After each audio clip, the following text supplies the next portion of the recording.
पहला निजी military aircraft plant देश को मिला है।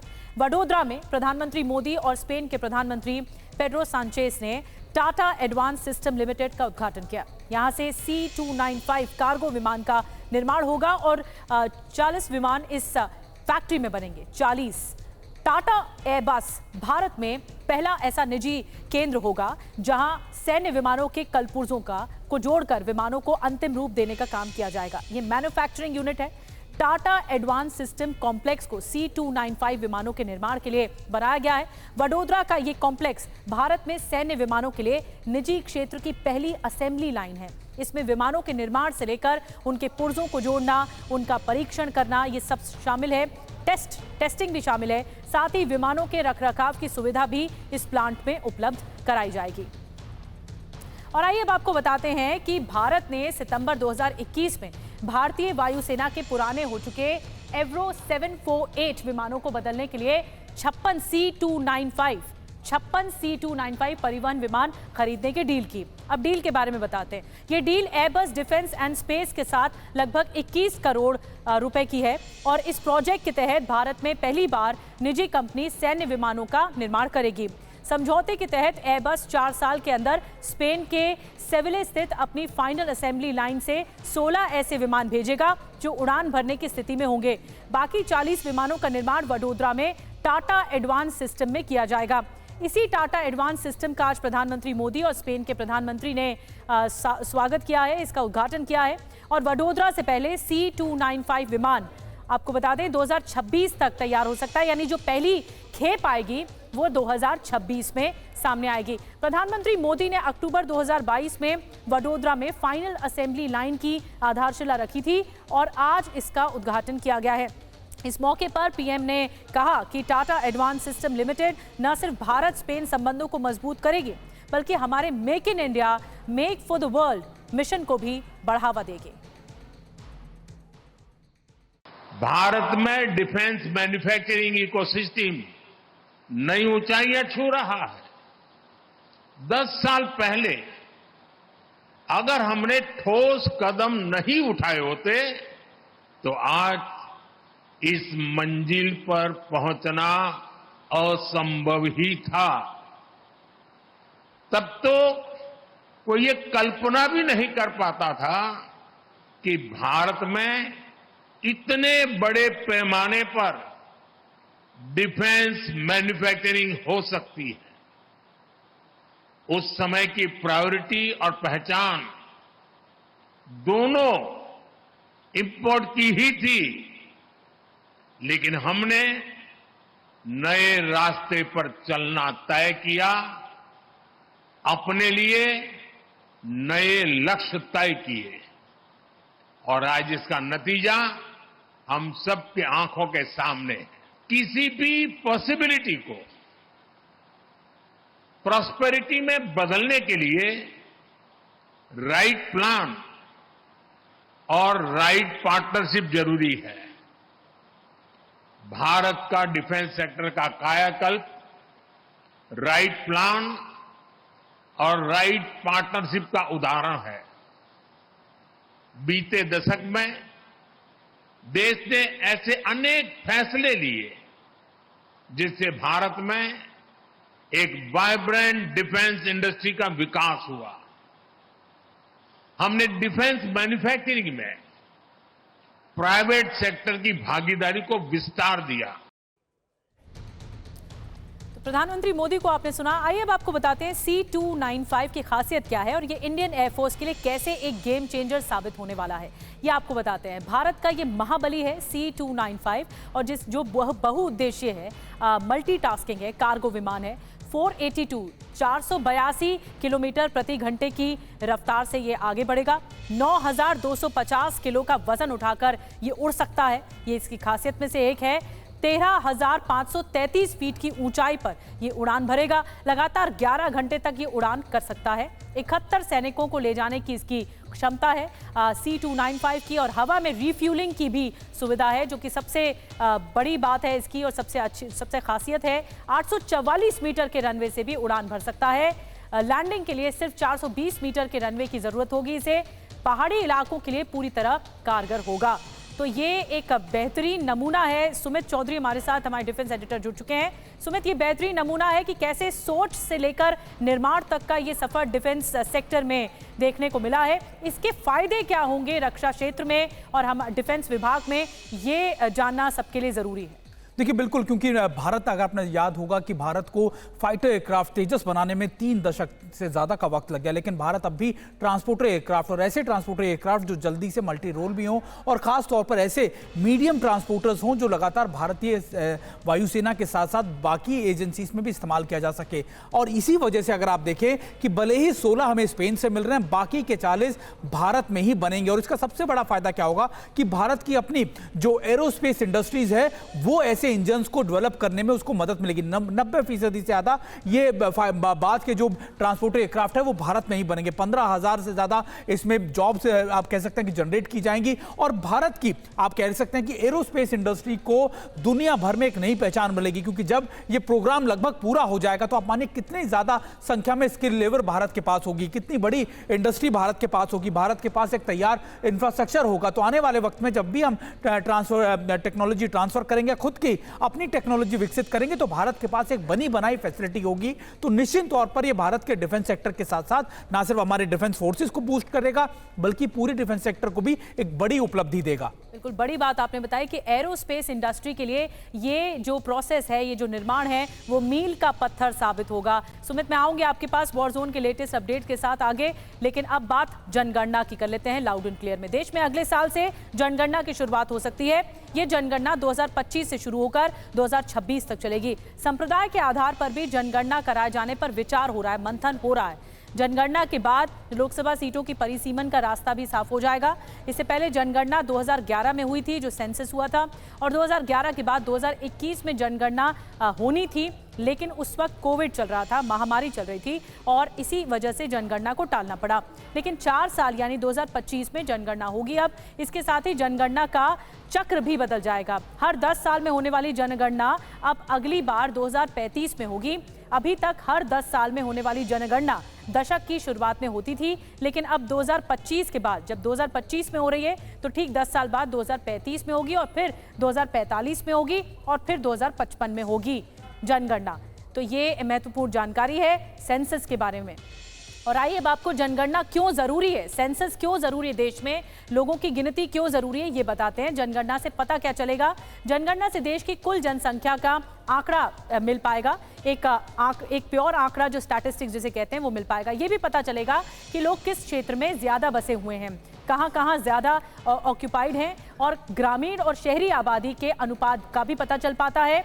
जनगणना ये भी बताती है कि देश में महिलाओं और पुरुषों की आबादी कितनी है, किस आयु में, किस एज में लोगों की संख्या कितनी है, और देश में बच्चों, युवाओं और बुजुर्गों की संख्या कितनी है, सब कुछ डिटेल पता लग जाती है। जनगणना से ये भी पता चलता है कि देश में कितने लोग शिक्षित हैं और उनकी शिक्षा का स्तर क्या है, जैसे कि प्राथमिक शिक्षा लोगों के पास कितनी है, माध्यमिक कितनी है, उच्च शिक्षा या फिर उससे आगे का स्तर क्या है। आर्थिक और रोजगार की स्थिति का भी पता चल पाता है। ये जानकारी भी सामने आएगी कि कितने लोग नौकरी या बिजनेस करते हैं। जनगणना से देश के विभिन्न धर्मों और भाषाओं की जानकारी भी मिल पाती है आसानी से, जिससे सांस्कृतिक विविधता और धार्मिक जनसंख्या का आकलन हो पाता है। जनगणना से ये भी जानकारी मिलेगी कि कितने लोग किस प्रकार के मकान में रहते हैं, जैसे कि पक्के मकान में कितने लोग हैं, कच्चे या फिर आधे पके हुए मकान में कितने हैं। साथ ही पानी, बिजली, शौचालय जैसी सुविधाओं की उपलब्धता का भी पता लग पाता है। ये स्टैटिस्टिक्स भी सामने आ पाता है। और आइए अब आपको बताते हैं कि इस बार की जनगणना में पिछली जनगणनाओं से क्या कुछ अलग होगा, क्या इस बार अलग होगा। जनगणना में अलग ये होगा कि पहले अब दशक की शुरुआत में जनगणना होती थी, दशक के मध्य में जनगणना अब होगी। संप्रदाय का कॉलम नहीं था इससे पहले, ये आप देख रहे हैं, और अब ये होगा कि संप्रदाय के कॉलम पर विचार होगा। पारंपरिक तरीके से, कन्वेंशनल तरीके से होती थी जनगणना, अब डिजिटल तरीके से की जाएगी। ये बहुत बड़ा बदलाव है। डेटा अपडेट होने में वक्त लगता था, आंकड़े रियल टाइम में अब अपडेट हो पाएंगे क्योंकि डिजिटल हो गया है मामला। और आइए अब आपको बताते हैं कि सरकार जनगणना के आंकड़ों का इस्तेमाल कैसे करेगी। जी हाँ, देश और समाज को कैसे इसका फायदा मिल पाएगा। जनगणना के आंकड़ों का इस्तेमाल नीति निर्माण के लिए दरअसल किया जाएगा। सरकार आंकड़ों के आधार पर नीतियां बनाएगी और ज़रूरतमंदों के लिए योजना बनाने में इसमें मददगार साबित होगी और सरकार समाज के पिछड़े लोगों का जीवन स्तर सुधारने के लिए योजना बनाएगी। सामाजिक असमानता जो है, इनइक्वालिटी है, उसकी पहचान भी की जाएगी, कहाँ ये है। समाज के कमजोर वर्ग की पहचान की जाएगी जनगणना के आधार पर और सरकारी संसाधनों का सही तरीके से वितरण हो, ये भी सुनिश्चित किया जाना आसान हो जाएगा। और आइए 2011 की जनगणना के आंकड़े अब आपको हम बताने जा रहे हैं। ये देखिए आपके सामने 2011 में जो सेंसस हुआ था, इसमें भारत की आबादी 121 करोड़ थी। भारत की आबादी जो इसमें पुरुष 61 करोड़ और महिलाएं 59 करोड़, ये आंकड़ों में मौजूद है। और आपको बता दें कि ये जो सेंसस हुआ था ये 2001 से 2011 तक के आंकड़े थे। इन 10 सालों के आंकड़ों में 18 करोड़ की वृद्धि हुई थी, 18 करोड़ लोगों की वृद्धि हुई थी। तो अब जो सेंसस होगा इसमें भी नए आंकड़े निकलकर सामने आएंगे। 121 करोड़ आबादी बताई गई, लेकिन ये लगातार निरंतर बढ़ रही है। तो अब जो ताज़ा सेंसस होगा, ये ताज़ा जनगणना होगी, उसके आधार पर डिटेल पता लग पाएगी। जनगणना के फैसले पर आपको बता दें कांग्रेस सवाल उठा रही है। कांग्रेस ने ये पूछा है क्या सभी जातियों की गणना होगी, क्या गणना का इस्तेमाल परिसीमन में होगा। कई सवाल पूछे हैं कांग्रेस ने। परिवार नियोजन में अव्वल राज्यों को परिसीमन में नुकसान क्या होगा। साथ ही कांग्रेस ने जनगणना पर सर्वदलीय बैठक बुलाने की मांग भी की। कई सवाल खड़े किए हैं। आनंद प्रकाश पांडे इस वक्त हमारे साथ लाइव जुड़ रहे हैं। आनंद, कांग्रेस की तरफ से सवाल खड़े किए जा रहे हैं कि परिसीमन की जो डिटेल होगी वो कैसे होगी, क्या नुकसान नहीं होगा इसमें, ये सवाल पूछा जा रहा है। लेकिन सरकार की ओर से क्या कहा जा रहा है, क्या परिसीमन को लेकर डिटेलिंग सामने आएगी पुख्ता तौर पर इस जनगणना में?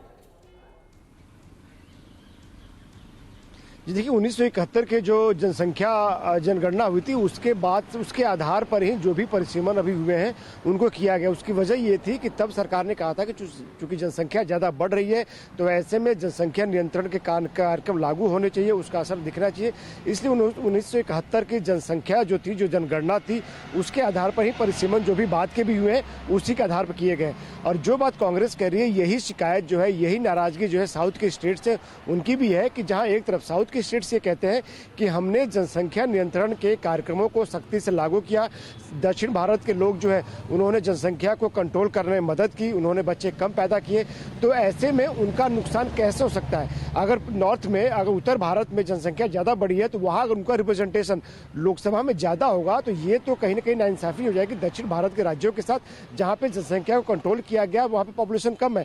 तो ये एक बड़ी बहस है जिसको समय समय पे कांग्रेस भी उठाती रही और दक्षिण भारत के राज्य भी उठाते रहे। लेकिन सरकार का कहना है कि अगले साल जब जनसंख्या शुरू होगी, ये पूरी एक साल की बृहद एक्सरसाइज है, इसको कंप्लीट किया जाएगा। 26 तक जनगणना पूरी हो जाएगी और फिर जब 2028 में तक जो है पूरा परिसीमन को पूरा कर लिया जाएगा और 2029 का जो लोकसभा चुनाव होगा उसके आधार पर, परिसीमन के आधार पर ही होगा। तो सरकार का कहना है कि इस बात की पूरी कोशिश की जाएगी कि दक्षिण भारत के राज्यों के साथ नाइंसाफी न हो, जिन्होंने जनसंख्या नियंत्रण कार्यक्रम को लागू किया या फिर जहां के लोगों ने जनसंख्या को कम रखने में मदद की है, उनके साथ नाइंसाफी नहीं होगी। लेकिन सरकार का तर्क ये भी है कि अगर कहीं पर लोग ज़्यादा हैं, जनसंख्या ज़्यादा है, तो उनका सही रिप्रेजेंटेशन लोकसभा में होना जरूरी है, तो उसको भी नज़रअंदाज नहीं किया जा सकता। साथ ही साथ सरकार ने यह भी कहा था कि 2029 से जो राज्य की विधानसभाएं हैं और लोकसभा है उनमें 1/3 महिलाओं के लिए आरक्षण होगा। तो जो ये परिसीमन होगा, जनगणना के बाद परिसीमन होगा, परिसीमन के बाद उसके आधार पर जो लोकसभा और विधानसभा की जो बाउंड्रीज है और जो उनकी संख्या है उसका पुनर्निर्धारण किया जाएगा। लेकिन सरकार ये दावा कर रही है कि कोई भी नाइंसाफी दक्षिण भारत के राज्यों के साथ नहीं की जाएगी। लेकिन साथ ही इस बात का भी ध्यान रखा जाएगा कि जहाँ की जनसंख्या ज़्यादा है, जहाँ लोग ज़्यादा है, जहाँ उम्मीदें ज़्यादा है, उनको भी बराबर रिप्रेजेंटेशन लोकसभा में मिले। बड़ी बात आपने बताई आनंद प्रकाश पांडे ने कि आबादी के हिसाब से प्रतिनिधित्व जरूरी है, रिप्रेजेंटेशन जरूरी है और जनगणना समय की जरूरत है, इसलिए सरकार इस बात पर फोकस कर रही है। रही बात परिसीमन की, जो कांग्रेस सवाल उठा रही है, वो जनगणना के बाद सही उसके स्टैटिस्टिक्स भी सामने आ जाएंगे। बहरहाल आगे बढ़ते हैं। और आपको याद होगा पिछले कुछ दिनों से विमानों को बम से उड़ाने की धमकी मिल रही है। अब इस मामले पर सूत्रों के हवाले से खबर मिल रही है कि IT मंत्रालय को सोशल मीडिया से डेटा मिला है। फेसबुक, एक्स के जरिए सबसे ज्यादा धमकियां आई हैं। धमकी के लिए जो VPN का इस्तेमाल हुआ है और धमकी पर मिले डेटा की जांच की जा रही है। जो सॉफ्टवेयर है उसका इस्तेमाल किया गया है और इस पूरे डेटा की जांच की जा रही है। अब देखिए, विमानों को धमकी देने वाले का पर्दाफाश हो पाएगा, क्योंकि इस बात को आकलन तो कर लिया गया है कि धमकियां कहां से आ रही हैं। सोशल मीडिया से आ रही हैं, लेकिन भंडाफोड़ हो पाएगा ये बड़ी जानकारी। आईटी मंत्रालय को सोशल मीडिया प्लेटफॉर्म से एक बड़ा डाटा मिला है, और डाटा क्या है? सख्त एडवाइजरी जारी किए जाने के बाद हरकत में आई सोशल मीडिया कंपनी। इसके अलावा जो डिटेल मिल रही है, सोशल मीडिया कंपनियों के डेटा का विश्लेषण किया जा रहा है। इसे एनालिटिक्स कहते हैं। एनालिटिक्स अभी पढ़े जा रहे हैं कि होगा क्या। डार्क वेब के इस्तेमाल की आशंका है और देश के बाहर से ऑपरेट हो रहे हैं एक्स और फेसबुक के आईडी, इनकी पहचान की जा रही है। अकाउंट बनाने के लिए फर्जी ईमेल आईडी का इस्तेमाल भी किया जा रहा है, ये भी जानकारी है। आईपी एड्रेस में लंदन और फ्रांस तक की ट्रैकिंग हुई है, इसका लोकेशन का पता लगा है। 13 दिनों में 300 से ज्यादा घरेलू विदेशी फ्लाइट्स में बम होने की खबर भी सामने आई थी और लगातार ये सिलसिला जारी था। तो ऐसे में आईटी मंत्रालय का और क्या कुछ कहना है इस डिटेलिंग को लेकर, पीयूष पांडे और ज्यादा जानकारी के साथ हमारे साथ जुड़ गए हैं। पीयूष, आईटी मंत्रालय क्या इस बात को अब तक ट्रैक कर पाया? क्या ये डेटा मुमकिन हो पाएगा पता लगाने के लिए कि ये धमकियां आ कहां से रही थी, किस आईपी एड्रेस का इस्तेमाल किया गया और इसकी ट्रैकिंग कहां तक पहुंची है? बिल्कुल जी, देखिए एक बात ये समझने वाली है कि जो 13 दिनों तक लगातार बम से हवाई जहाज़ों को उड़ाने की धमकियां आई, उनमें से अधिकांश जो धमकियां हैं वो शरारत वाली हैं या फिर दुर्भावनापूर्ण हैं, और या फिर क्या वजह थी उनके पीछे जो नकली अकाउंट बना करके और इस तरह से किया गया। इसी के बाद एडवाइजरी जारी की गई, चूँकि जो सोशल मीडिया कंपनियां थीं उनसे सहयोग देने के लिए कहा गया था, और मंत्रालय को जब डेटा 2 दिनों तक नहीं मिला तब उसकी ओर से एडवाइजरी जारी की गई कि जो बेतुकी और फर्जी जो धमकियां आ रही हैं उन पर भी डेटा अब तक नहीं मुहैया कराया गया कंपनियों की ओर से, क्योंकि 2021 में साफ तौर पर दिशा निर्देश जारी किए गए थे। जो आईटी एक्ट के तहत दिशा निर्देश हैं उनमें ऐसा कोई भी अगर पोस्ट आता है तो उसको रिट्वीट नहीं किया जा सके, रीपोस्ट नहीं किया जा सके, ये सारी प्रक्रिया तत्काल करनी होती है 1 घंटे के भीतर जो सोशल मीडिया कंपनियां हैं उनको, और ये नहीं किया गया। इसके बाद ही एडवाइजरी जारी की गई, और अब जबकि डेटा मिल गया है तो ये खंगाला जा रहा है कि जो मास्क वीपीएन का इस्तेमाल किया गया है और या फिर जो डार्क वेब है उसका अगर जो आशंका है उसको पूरी तरह से खंगाला जा रहा है।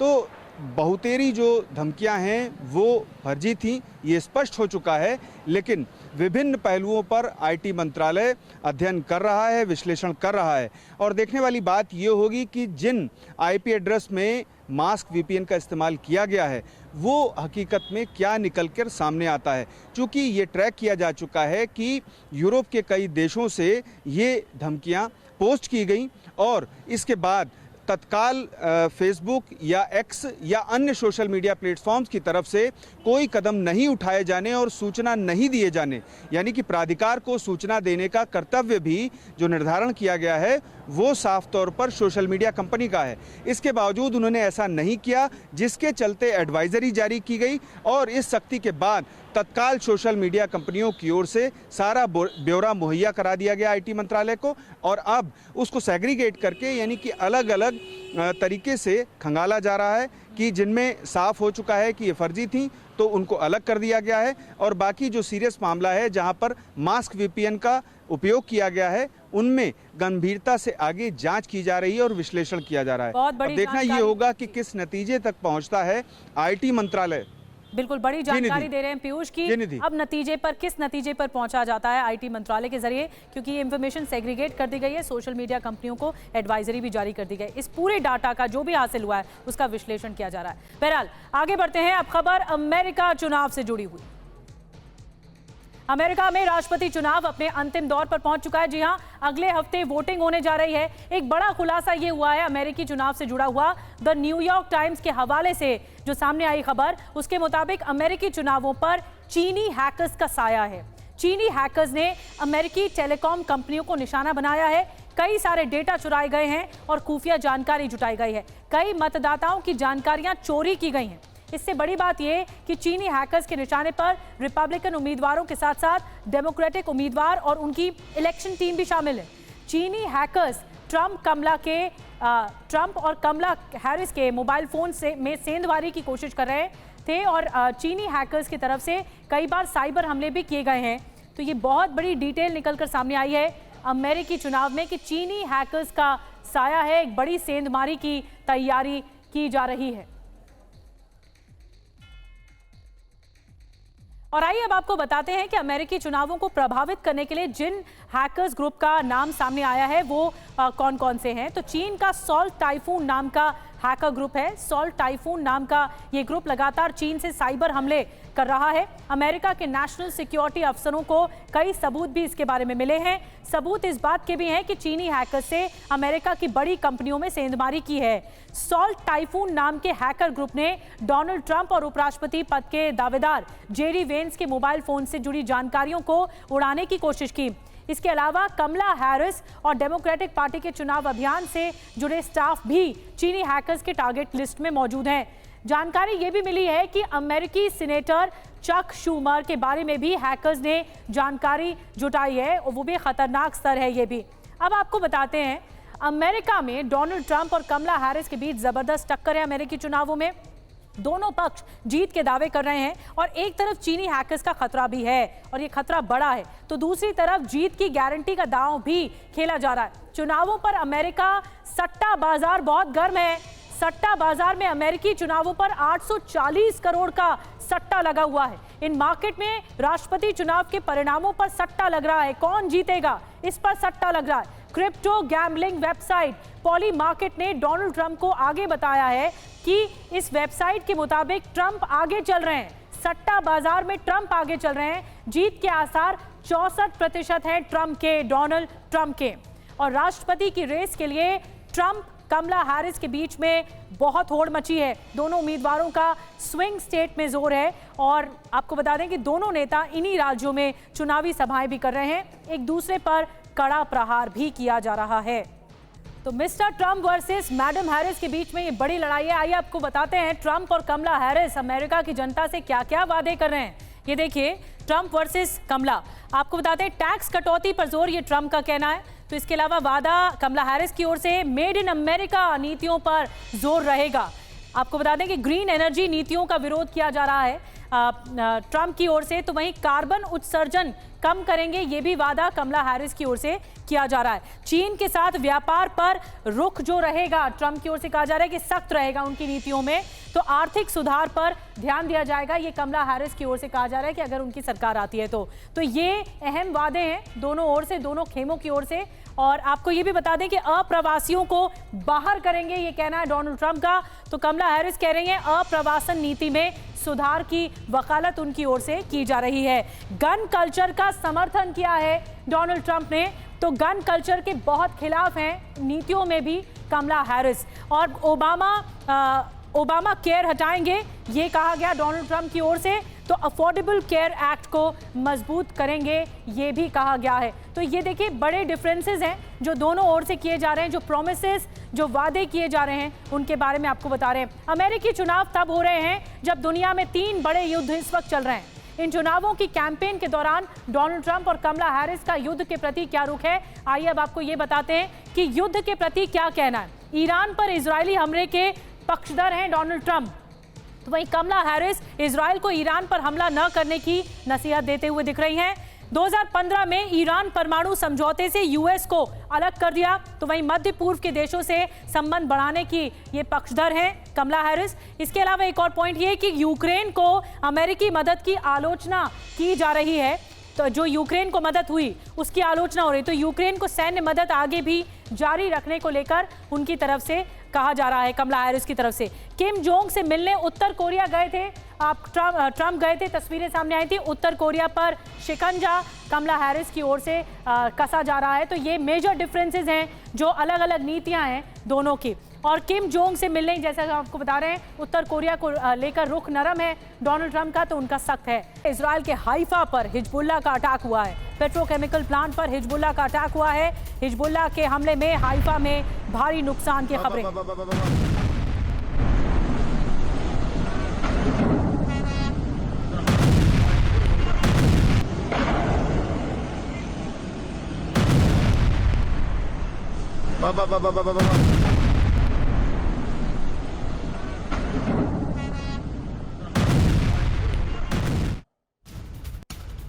और एक और बड़ी खबर इस बीच आपको बताते हैं, लाउड एंड क्लियर में हिजबुल्लाह के हवाई हमलों को नाकाम करता दिखा इजरायल का आयरन डोम का एक्शन। एक के बाद एक हिजबुल्लाह के रॉकेट को तबाह करता दिखा आयरन डोम। इजराइल का एयर डिफेंस सिस्टम है आयरन डोम।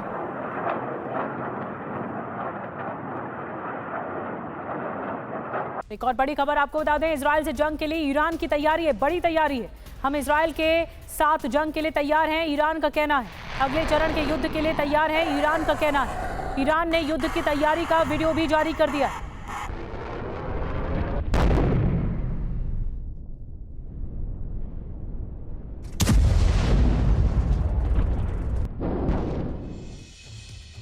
और इजराइल के हमले के बाद ईरान बदले की आग में इस वक्त जल रहा है, धधक रहा है। ईरान हर हाल में अपने ऊपर हुए हमले का जवाब देना चाहता है और ईरान के सुप्रीम लीडर अयातुल्लाह खामेनेई ने अपनी सेना को जंग के लिए तैयार रहने का आदेश भी दे दिया है।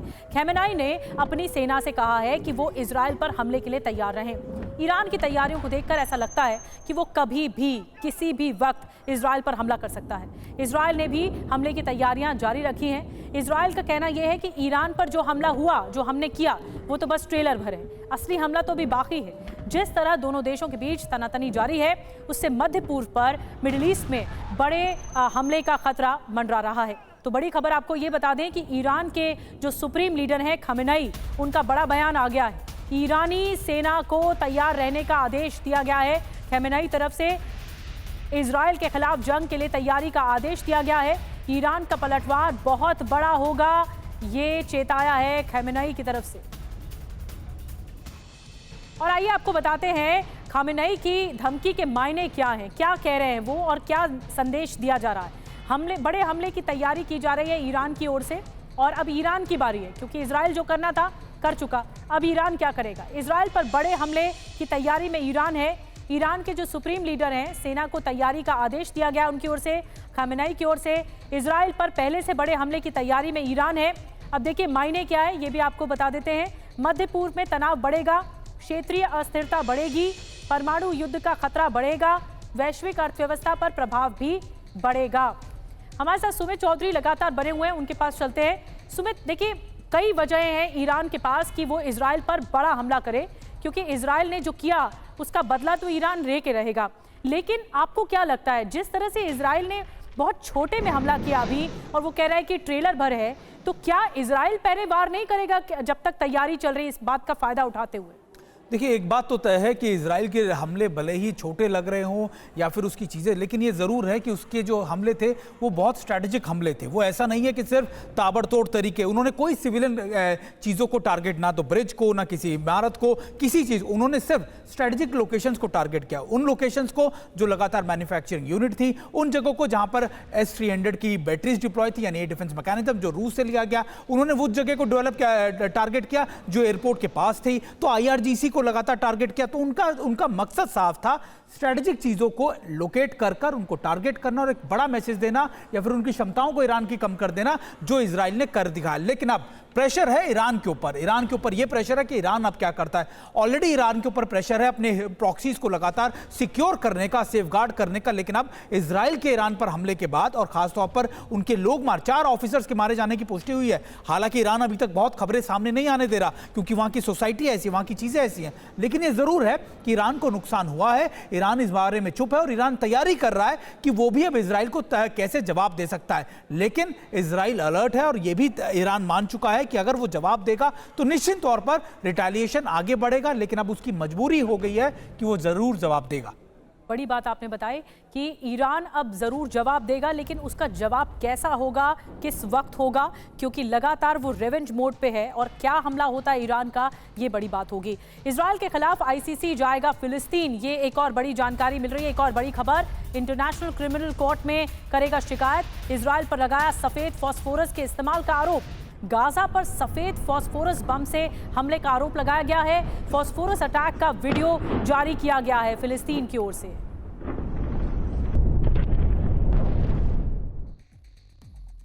देखिए, ये बहुत बड़ा इल्जाम है। फास्फोरस बम के इस्तेमाल को लेकर क्या कानून कहता है, आइए आपको ये बताते हैं कि कानून क्या कहता है। गाजा पर फास्फोरस बम के इस्तेमाल का आरोप लगा है और आईसीसी में शिकायत की गई है, इंटरनेशनल कोर्ट में शिकायत की गई है। आगे बताते हैं कि फास्फोरस बम के इस्तेमाल पर दरअसल प्रतिबंध लगा हुआ है। 1980 में जिनीवा कन्वेंशन में प्रतिबंध लगा है, सैंक्शन लगा है और अंतर्राष्ट्रीय कानून का उल्लंघन इसे माना जाता है कि अगर कोई भी मुल्क इसका इस्तेमाल करता है। फास्फोरस बम से पर्यावरण पर बहुत ज्यादा खतरनाक प्रभाव पड़ते हैं।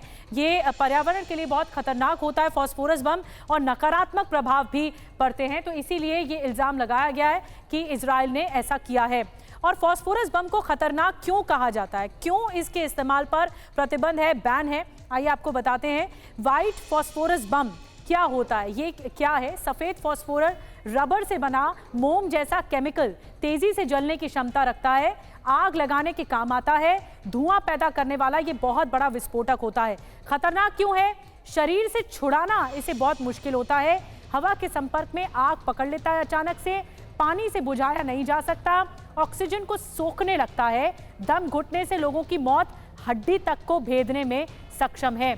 सुमित, इतना ज्यादा खतरनाक जब इसके परिणाम हो और फिर इल्जाम बड़ा हो तो क्या करेगा अब इंटरनेशनल कोर्ट, ये बड़ा सवाल है।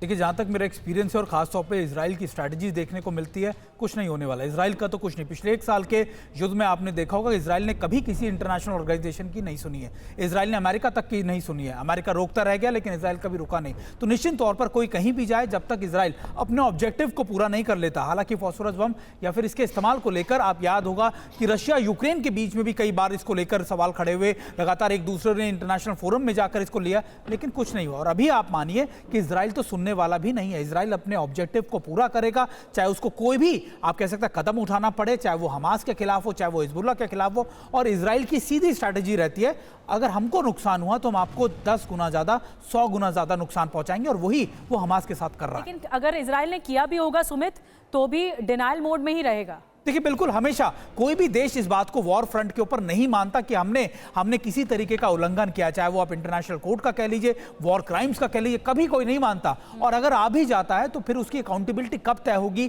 क्या होगा उसमें, इसको लेकर भी कुछ नहीं पता होता। बहुत बड़ी बात है। हिजबुल्लाह का इजराइल पर बड़ा हमला हुआ है। एक और बड़ी जानकारी, ब्रेकिंग खबर आपको बता रहे हैं, इजराइल के कई शहरों पर भीषण हमला हुआ है। हिजबुल्लाह के लड़ाकों ने ड्रोन से हमला किया। और आपको बता दें कि इजराइल के किन किन शहरों को टारगेट किया गया है, ये जानकारी देते हैं। इजराइल को कितना नुकसान हुआ आपको बताते हैं। हिजबुल्लाह का हमला जो हुआ है, इजराइल कैसे दहला है, कहां कहां हमला हुआ, पहले ये देखिए।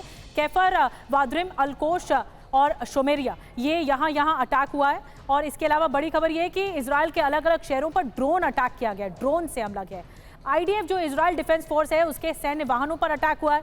बुनियादी ढांचों को निशाना बनाया गया है। रॉकेट और ड्रोन से ताबड़तोड़ हमला हुआ है। तो ये जानकारी मिल रही है। और आगे बढ़ते हैं। एक और बड़ी खबर जो है, जम्मू कश्मीर में सेना की एम्बुलेंस पर आतंकी हमले से जुड़ी हुई है। अखनूर के बट्टल में आतंकियों ने फायरिंग की है। सुरक्षा बलों ने 3 आतंकियों को घेर लिया है और सेना का सर्च ऑपरेशन अभी भी जारी है।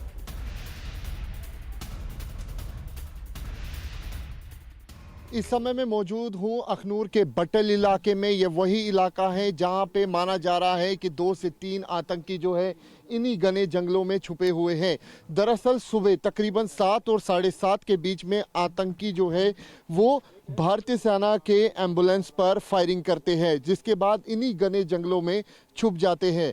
बड़े पैमाने पे जम्मू कश्मीर पुलिस की स्पेशल ऑपरेशन ग्रुप, उसके साथ साथ भारतीय सेना लगातार इस इलाके में कॉर्डन एंड सर्च ऑपरेशन चला रही है। और तस्वीरों में आप साफ तौर पे देख सकते हैं कि जम्मू कश्मीर पुलिस के जवान किस तरीके से यहाँ पर पोजीशन लिए हुए हैं। इस इलाके से आगे जाने की किसी को भी अनुमति नहीं है।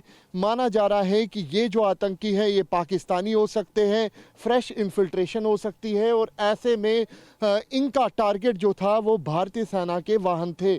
एक एम्बुलेंस निकलती है और उसी एम्बुलेंस, भारतीय सेना की एम्बुलेंस पर ये आतंकी फायर करते हैं। गनीमत ये है कि किसी भी तरीके से कोई भी व्यक्ति जो है वो इस फायरिंग में इंजर्ड नहीं हुआ है। लगातार बड़े पैमाने पे कॉर्डन एंड सर्च ऑपरेशन चलाया जा रहा है। जम्मू से जो एक्स्ट्रा फोर्सेस है उनको यहाँ पर रश किया गया है और इस इलाके से आगे जाने की किसी को भी अनुमति नहीं है। इस जगह पे जहाँ पे हम मौजूद हैं, ये जम्मू के अखनूर का बट्टल इलाका है और यहीं से इस रोड से आगे जाकर वो वाक़या हुआ तकरीबन 7 और 7:30 बजे के बीच में। और लगातार जो निगरानी है इस पूरे इलाके पर रखी जा रही है और ये जो इलाका है ये लाइन ऑफ कंट्रोल से सटा हुआ इलाका है और यहीं पर माना जा रहा है कि 2 से 3 आतंकी जो है वो छुपे हुए हैं। लगातार जो फायरिंग है वो हो रही है यहाँ पे और कोशिश सुरक्षा बलों की ये है कि जल्द से जल्द इन आतंकियों को ढेर किया जाए। अंकित भट्ट की रिपोर्ट आप अखनूर सेक्टर से देख रहे थे। दहशतगर्दों की तलाश में यहाँ पे बड़ा सर्च ऑपरेशन चलाया जा रहा है।